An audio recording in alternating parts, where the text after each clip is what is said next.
Hello, and welcome to Sex, Drugs, and Everything Else. I'm your host, Alex Trust. Good to be talking to you again. Now, I want to start off right at the top by thanking some of my international listeners. Now, don't think just because you're in the United States and that's where I am that I don't appreciate you listening, because apparently you're like 62% of my listeners. I just find it interesting that I have listeners all over the world now. Germany, Cyprus, Canada, a lot of different places. So for those people that are listening out there, if I didn't mention your specific country, I apologize, but just know that you're appreciated. So, what are we going to talk about this week?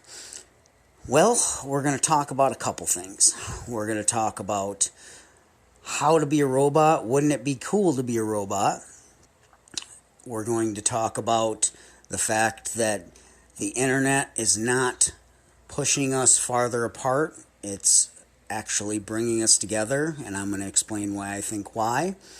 And then we're going to read a little writing, possibly have a piece of music, and then we're going to go from there. That's going to be the episode. So 3 segments. 1, 2, 3. Let's get going.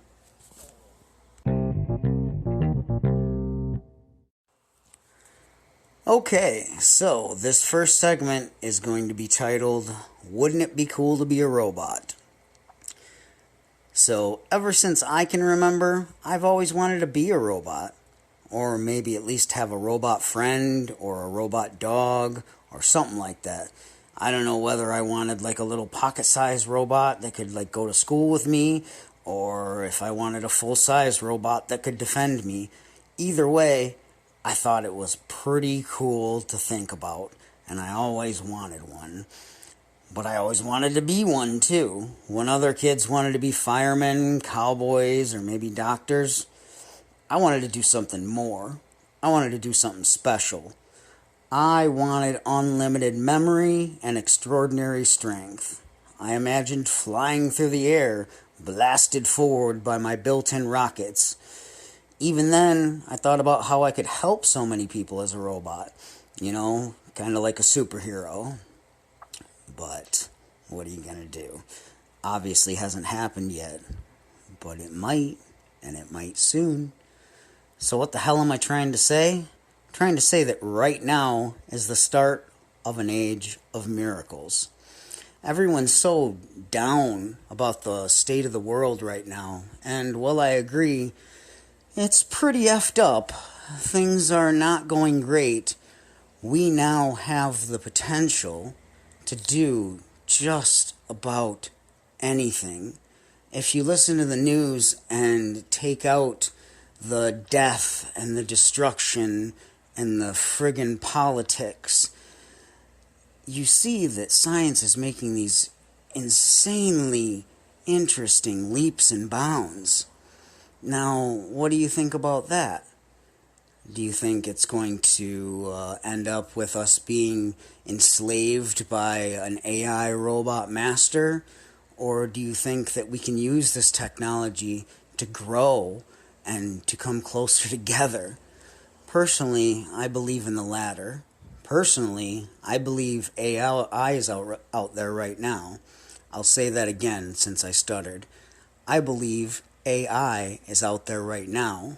I just think it's smart enough to be hiding until we're ready to accept it. But that's not what we're talking about today. Today we're talking about cybernetic enhancements. So give me 1 second while I pull up my research, and I'll be back in 1 moment.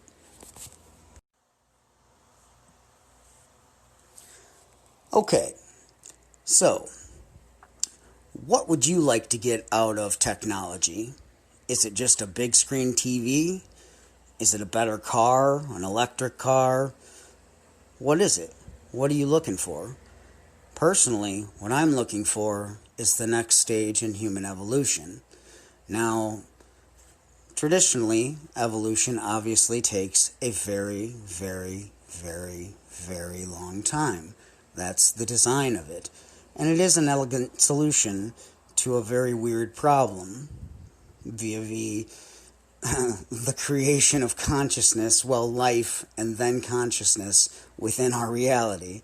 It's pretty cool when you think about it that evolution works the way it does. And for you religious folks out there, it's not mutually exclusive with religion. Religion and science go hand in hand. It was just a different way of expressing it back before we knew as much as we did about science. God still exists. We are all God. Anyway, we're not here to be metaphysical or religious, especially not political. We're talking about how cool it's going to be when we are robots. So, I have some specific examples. I have some conjecture. Which would you like to start with? Well, I guess I'm going to start with conjecture. Personally, I think with the technology the way it's going, we are probably all going to have cybernetic enhancements within the next 50 years or so. In fact, just to be able to keep up with the rest of society, the rest of humanity, you're going to probably have to have them. Is that necessarily a good thing? Maybe, maybe not. If you have to have them, it should always be a choice, and there'll always be people that want to be purely natural humans. But with the way things are going, with limb replacement and eye replacement and hearing replacement and even taste and smell replacement, which I found fascinating. I had no idea, but I'll get to that in a minute. So, wouldn't that just be cool? Especially once the advent of AI is out there and everyone knows about it, you're going to have artificial intelligence running cities. There'll be no more reason to drive. There'll be no more fatalities on the road. There'll be very little crime because everything will be able to be observed on closed circuit cameras just like it is now. So don't go all 1984 on me because it's already happened. Everyone's on film every day. Well, not film, but digital recordings every day. You are, I am. There's very few people that aren't, and they're only people living off the grid. And if you choose to do that, you should absolutely be able to do that. No questions asked. So anyway, you're on film anyway, so there's not going to be a whole lot of crime once AI starts running the closed circuit cameras, because they're going to be able to anticipate crime before it even happens. So violence will be something that cannot be premeditated anymore. It's only going to be the sporadic kind. We won't need prisons anymore. We can finally defund the police, because I know that's a big hot button issue right now, which right now I understand where the people are coming from, but I do not agree that we should defund the police at this point. We need them, even if they can be giant assholes and they're not really protecting and serving. They're harassing and killing. Not all cops are bad. Most of them are pretty good. So, I don't know. I've gotten off the topic a little bit. Let's go to the research. So, here are 6 of today's most advanced real-life cyborgs. We're not going to do all 6, but I am going to touch on most of them. What it says is, today people's bodies are more perfectly melded with technology than we could have imagined mere decades ago. Superhuman strength, dexterity, and senses are no longer mere science fiction. They're already here. Cutting-edge technology offers us a glimpse into the capabilities of enhanced humans in the future. Now, that's interesting to me right away. The first one I'm going to talk about is hearing colors with an antenna. Activist and artist Neil Harbison was born without the ability to see color. In 2004, he decided to change that. he mounted an electronic antenna to the lower back of his skull that turns frequencies of light into vibrations his brain interprets as sound, allowing him to hear color. These frequencies are even able to go beyond the visual spectrum, allowing him to hear invisible frequencies such as infrared and ultraviolet.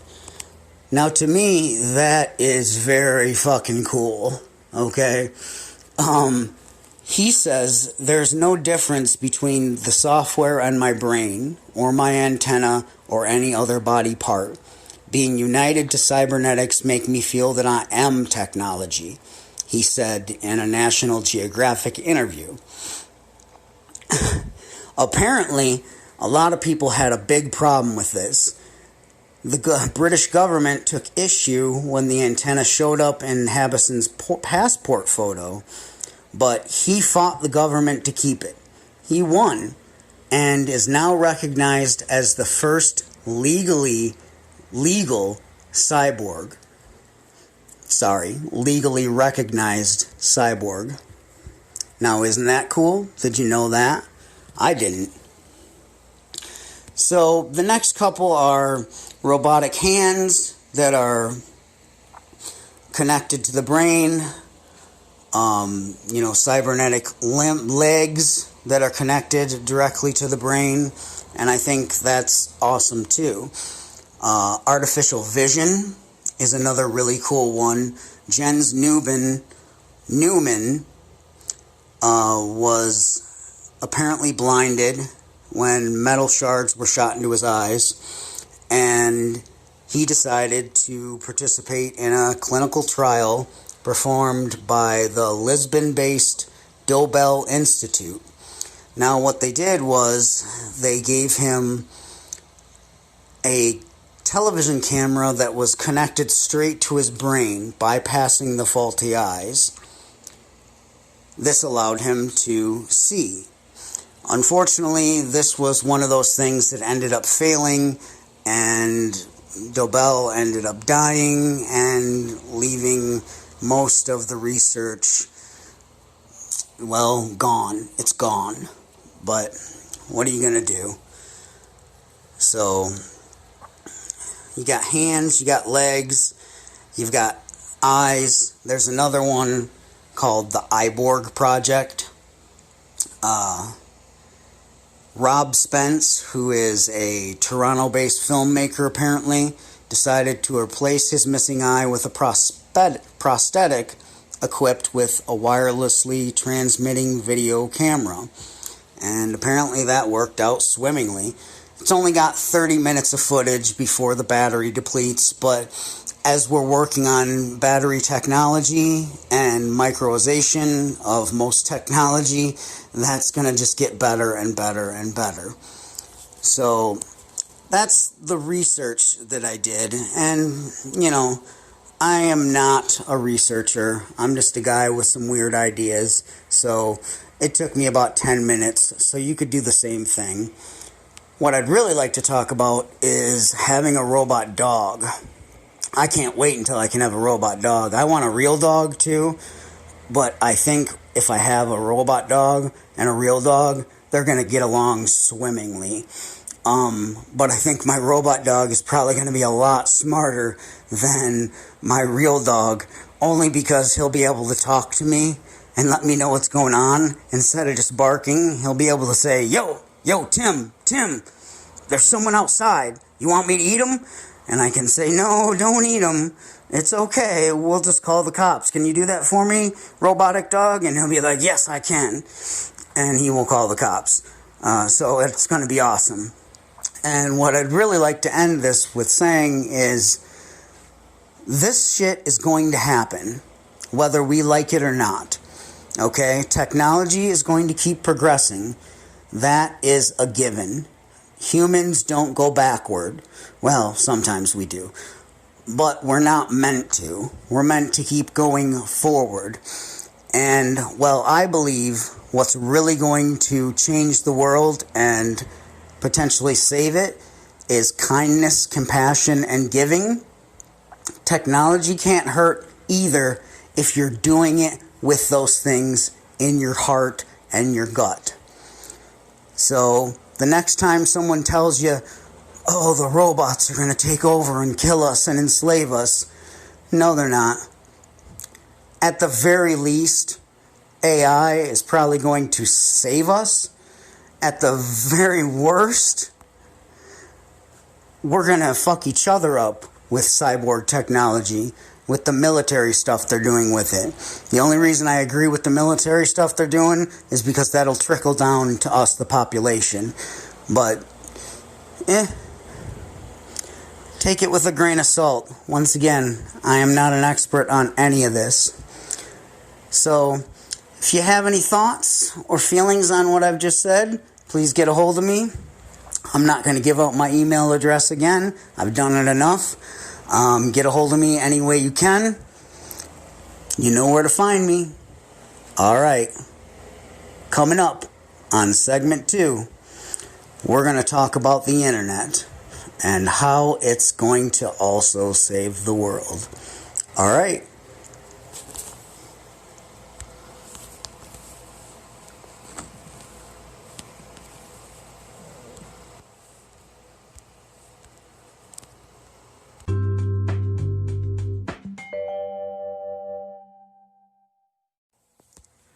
Alright, welcome to segment 2. Now, I don't have a name for this, but I'm just going to say it's about using social media to still have communication with people, but be by yourself. Now, as I've discussed in past episodes, I'm a pretty solitary creature. Most days I see my wife, and I see maybe 2 or 3 other people. It's been getting more and more lately because I've been going out, and when I'm out, I look for people that might need help, so I'm meeting more people, I'm talking to more people, but for most of my life I've been a pretty solitary person, and I like it that way. I honestly do. I feel better when I'm by myself. It's stressful being around other people, isn't it? I know not everyone feels that way, but I know a lot of you do too. So what I like about social media at this point is that I can still have interesting conversations. I can connect. I can find people to help. I can do all those things from the comfort of my desk chair. I just sit in my desk chair at my desk and I write down my ideas, and then I go on Facebook. I've started going on Instagram and Twitter, although I don't really like those as much. But I find people on there that are receptive to my ideas. I find people on there with ideas that I'm receptive to. I find people on there with ideas that I completely disagree with, but I can open a dialogue with them. And that, I think, is priceless, especially that. Because when you go out into the world, you find someone that's doing something that you think like, wow, that guy's an asshole. What do you usually do?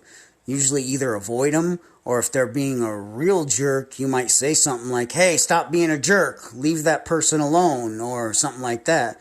And that's not starting a dialogue, that's starting a fight, or it's just avoiding.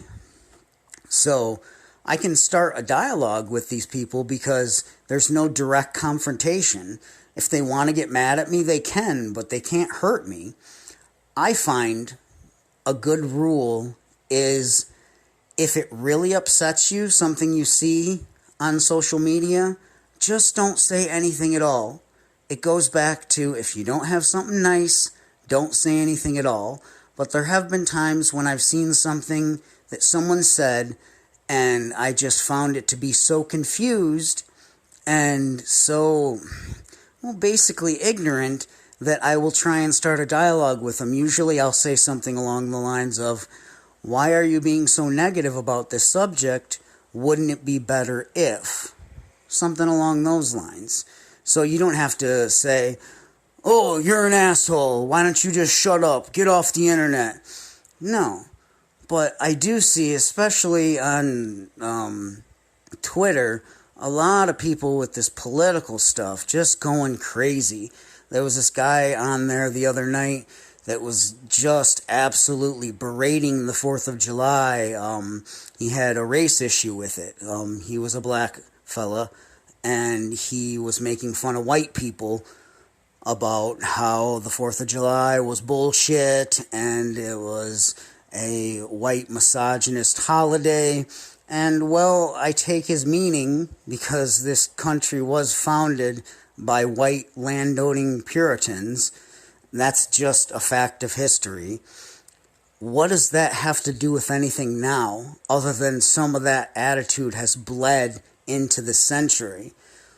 But what good does it to just be so negative, just be so hateful towards something that happened 400 years ago and 60 years ago? And, well, don't get me wrong, I know racism is still prevalent.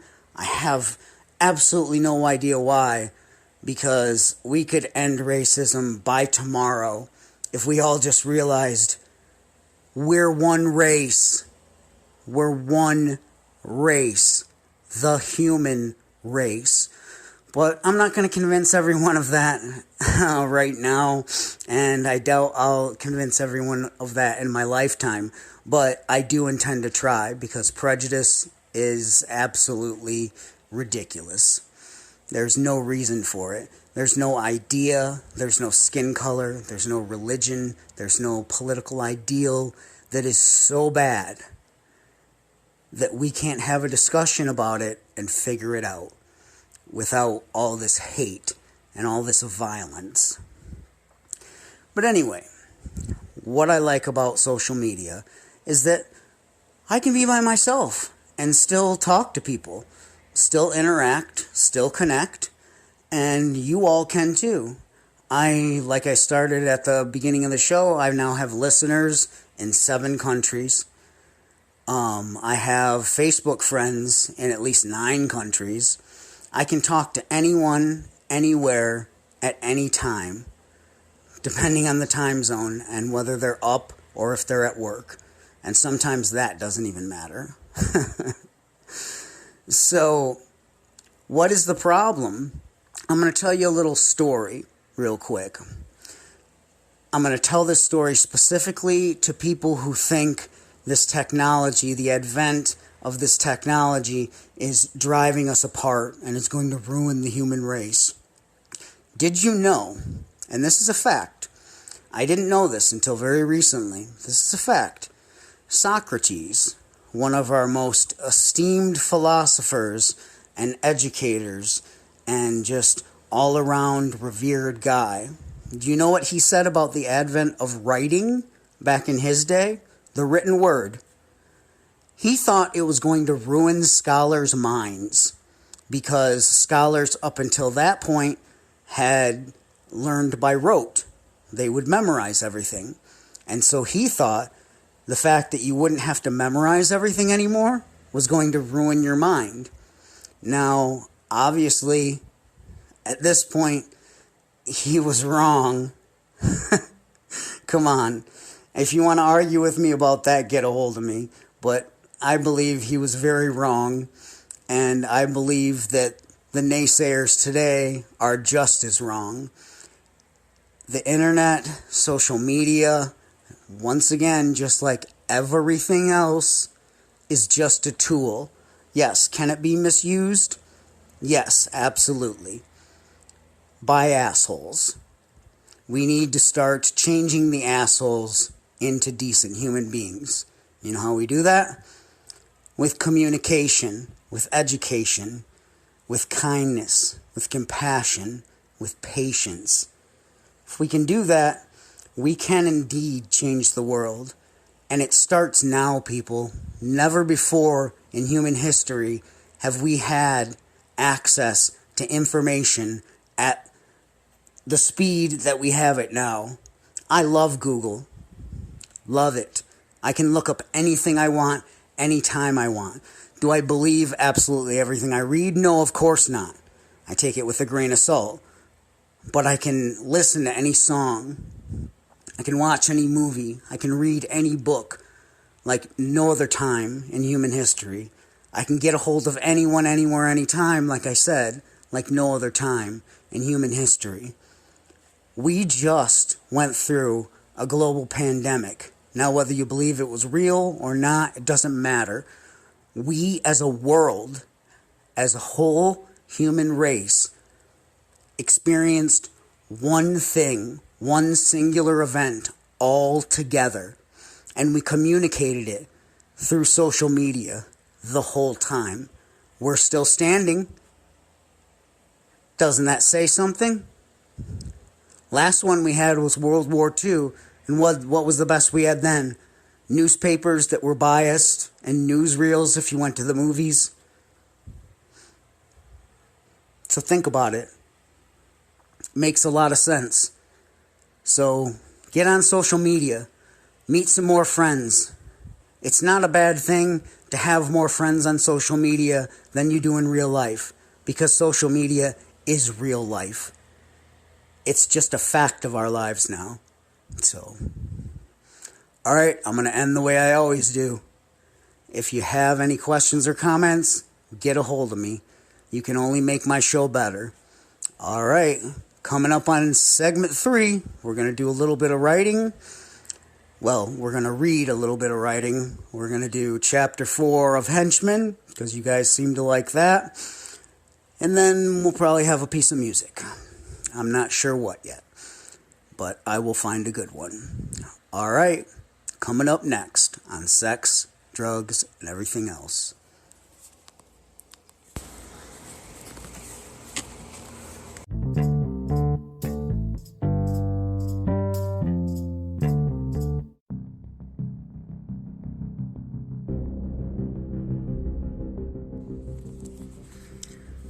Henchman, Chapter 4.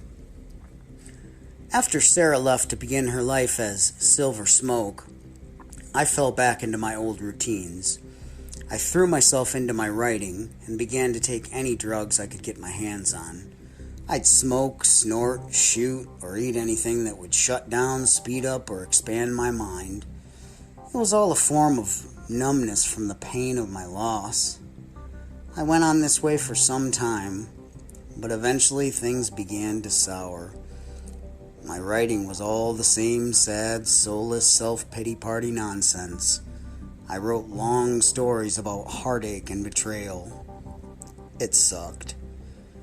The drugs had begun to pale, and I found myself flunking out of school. I spent much of my time on the wrong side of town, drinking in sordid bars from morning till night. This might have gone on forever, well, until my inevitable demise anyway. But then I met Court. I was in the midst of a week-long binge and had just come out of a blackout. I was surrounded by 5 or 6 very large, very angry men. They obviously meant me no good, and I had no idea why. They began to beat me, and I was quickly on the ground, just curled up in a ball. I figured, well, this is it. These men were not holding back, and they were going to kill me for whatever I'd done. I heard their shouts and grunts like tattoos on my brain. My vision began to tunnel. But then I heard a quiet command come from the back of the room. "Stop! That is enough!" the voice said with a sibilant but commanding accent. This voice broke no argument, made no compromises. It was the cold voice of authority backed up by the threat of limitless violence. It was a voice to be obeyed. It was Court. The men quickly cleared a space around me as one of the ugliest men I've ever seen came into view over me. He smiled down at me and said, "You are a fool, but I think there is more to you. Today you live." Then he casually snapped a fist into my jaw and put me into oblivion.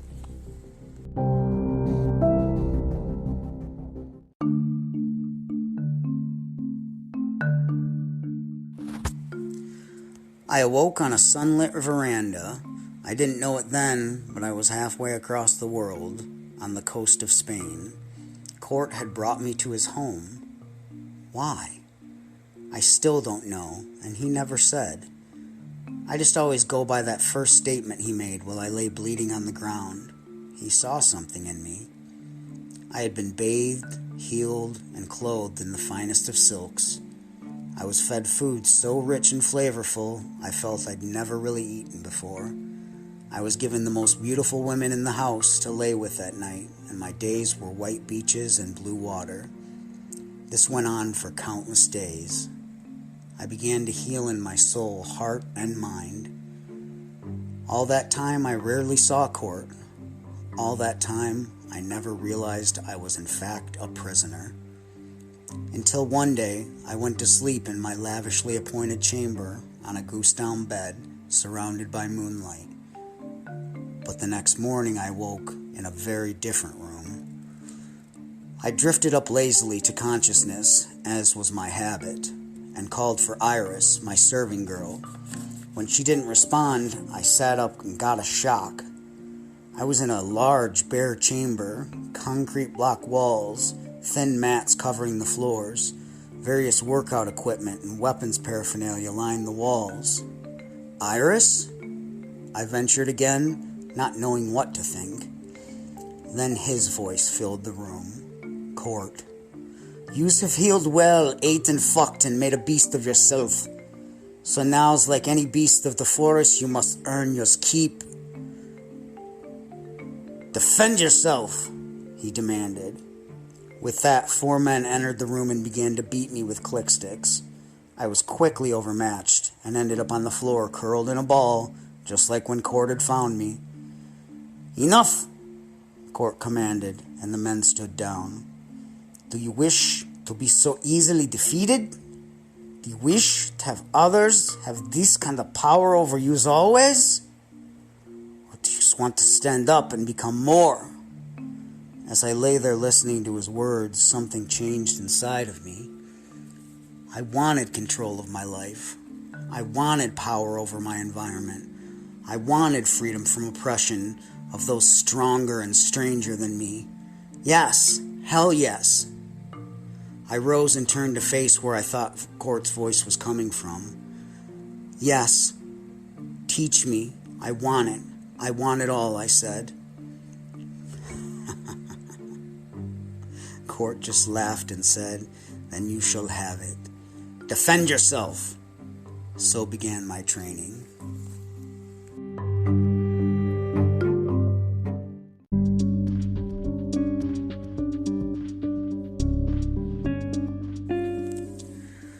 I'll describe my training like a movie montage, briefly, succinctly, and without a lot of boring details. I was trained in every form of combat imaginable, armed and unarmed. I had the use of weapons of every conceivable type, both standard and esoteric.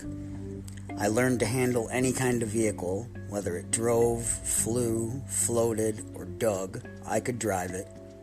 I was introduced to the arts and fashion, to politics and sociology, to every conceivable philosophy or idea that man or alien had ever proposed, that Court knew of anyway.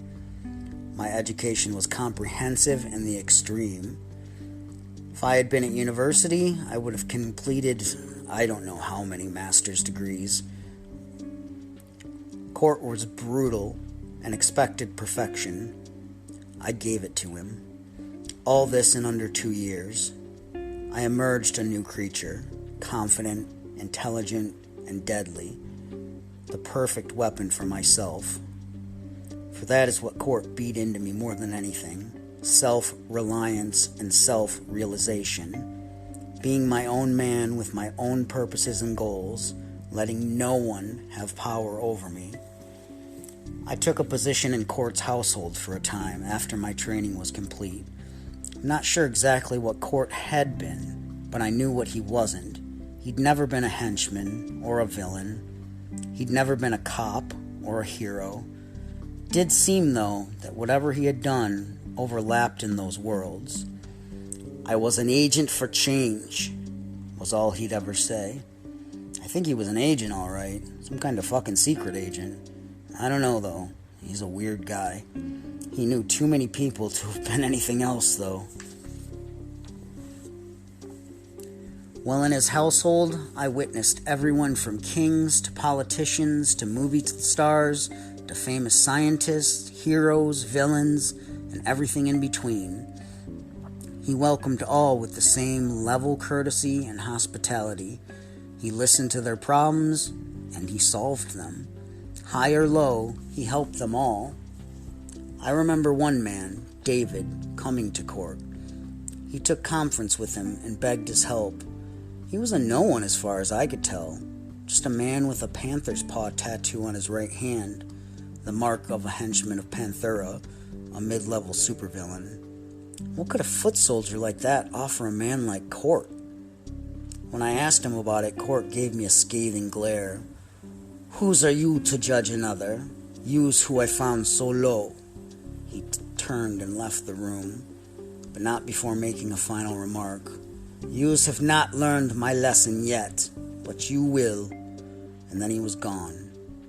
I woke the next morning on the beach. I tried to go back to Court's villa, but the house was closed. I was refused entrance and told Court had gone abroad. Another abandonment by someone important to me. I left that day for home and haven't seen Court since. I did eventually learn his lesson, though.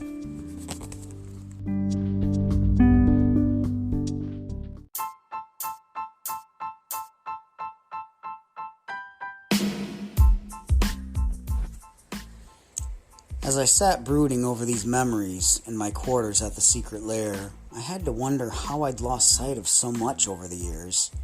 Those lessons, those experiences that so defined me back then and made me who I am today, cast into the far reaches of the back of my mind. I hadn't thought of any of this for years. I'd been coasting, going with the flow of others' wishes for too long now.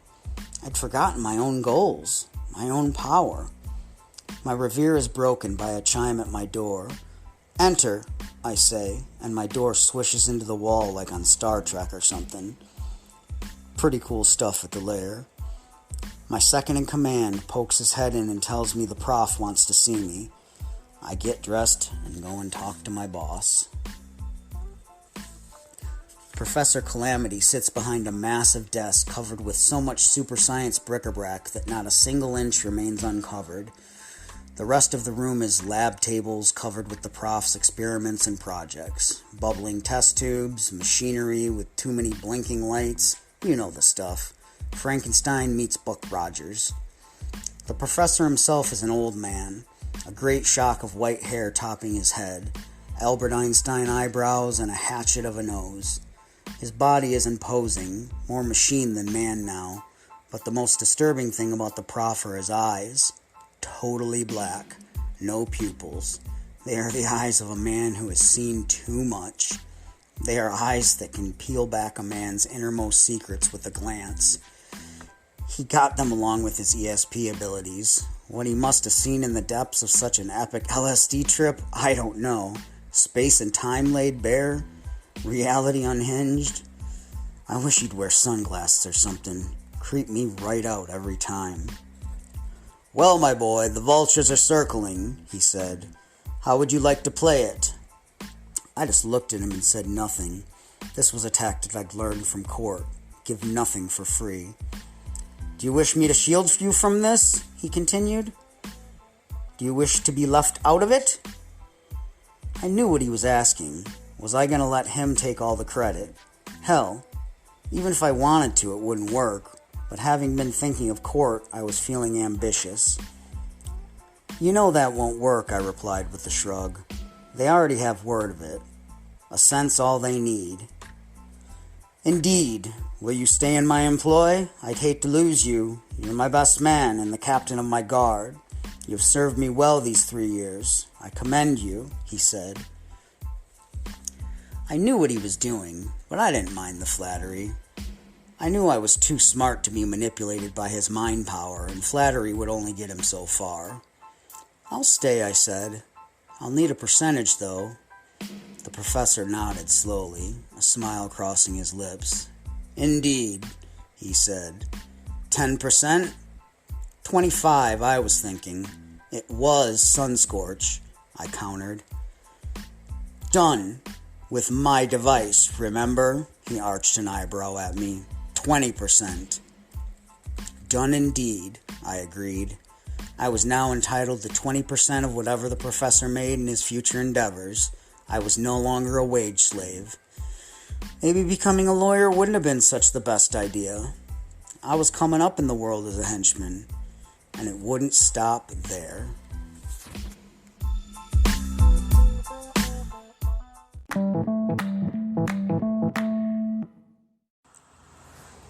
So, what'd you think of that? Pretty good, huh? I hope you liked Chapter 4 as much as you said you liked Chapters 1 through 3.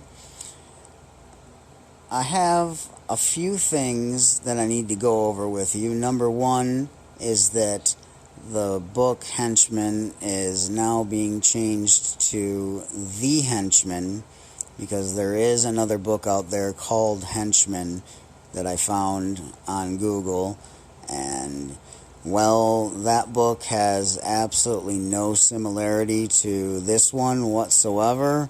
I'm not uncomfortable with just putting a "the" in front of Henchman, because I think you'll find that they're very easily distinguished.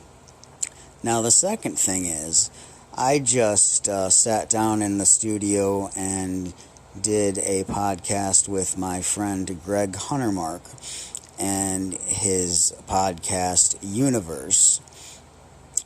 So he's on all the major platforms, I believe, especially Apple podcasts. So if you want another great podcast to listen to, please check him out. Or at least check out my episode, because it was pretty damn entertaining, if I do say so myself. Anyway, that's going to do it for us this week. I hope you enjoyed the show. Once again, I hope I wasn't too off-putting or weird, but if I was, well, you don't gots to listen. I'd prefer you did. You're going to get a lot out of it. But if you really don't like it, that's okay. Everyone has their own taste. I won't hold it against you. I'll always love you, baby. Alright, I'm going to end how I always end. May love and gratitude brighten all your days. Peace.